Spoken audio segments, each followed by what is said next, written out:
ઉત્તર ગુજરાતના રેલવે મુસાફરોનું વર્ષો જૂનું સ્વપ્ન સાકાર થયું હતું, કારણ કે રાજ્યની છઠ્ઠી વંદે ભારત ટ્રેન હવે હિંમતનગરના પાટા પર દોડતી થઈ છે. ઉદયપુરથી અસારવા વચ્ચે શરૂ થયેલી આ હાઈટેક ટ્રેનનું હિંમતનગર રેલવે સ્ટેશન પર ભવ્ય સ્વાગત કરવામાં આવ્યું હતું. સાબરકાંઠાના સાંસદ શોભના બારૈયાએ અન્ય મહાનુભાવોની ઉપસ્થિતિમાં ટ્રેનને લીલી ઝંડી બતાવી અસારવા તરફ રવાના કરી હતી. અઠવાડિયામાં 6 દિવસ ચાલનારી આ ટ્રેન અરવલ્લીની મનોહર ગિરિમાળાઓ વચ્ચેથી પસાર થઈને મુસાફરોને આધુનિક સુવિધાનો અહેસાસ કરાવશે. સાંસદની રજૂઆતના પગલે કેન્દ્ર સરકાર દ્વારા આ ભેટ મળતા સ્થાનિકોમાં પણ ભારે ઉત્સાહ જોવા મળી રહ્યો હતો.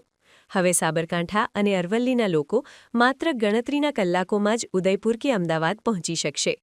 આજે વંદે ભારત જે અસારવાથી ઉદયપુર શરૂ થઈ છે, આપણને માનનીય વડાપ્રધાન શ્રી નરેન્દ્રભાઈ મોદી સાહેબે અને રેલમંત્રી શ્રી અશ્વિનીજી વૈષ્ણવજીએ જે ભેટ આપી છે અને એમાં હિંમતનગરમાં એને સ્ટોપેજ મળી છે, ત્યારે એને આવકારવા માટે અહીંયા અમે સૌ રેલવેના અધિકારીશ્રીઓ, અમારા રાજ્યસભાના સાંસદશ્રીઓ માનનીય રમીલાબેન તથા મયંકભાઈ નાયક અને સૌ હિંમતનગરની જનતા, એમાં ખાસ કરીને ડૉક્ટર્સ હતા, વેપારી એસોસિએશન હતા, કેળવણી મંડળના પ્રમુખ હતા અને સૌ વેપારીઓ હતા, ત્યારે સૌએ એને આવકારવા માટે અને આ જે આપણને વંદે ભારતની પહેલી વાર જ્યારે હિંમતનગરમાં એક સ્ટોપેજની ભેટ મળી છે, ત્યારે સૌ એને આવકારવા માટે અને સૌ અભિનંદન આપવા માટે અહીંયા ભેગા થયા હતા. ત્યારે હું પણ સૌ જે મુસાફરો કરતા હોય એમને અને બધાને ખૂબ ખૂબ અભિનંદન અને આભાર વ્યક્ત કરું છું કે આપ સૌનો પણ આભાર વ્યક્ત કરું છું કે આપના માધ્યમથી પણ આ સમાચાર પહોંચશે.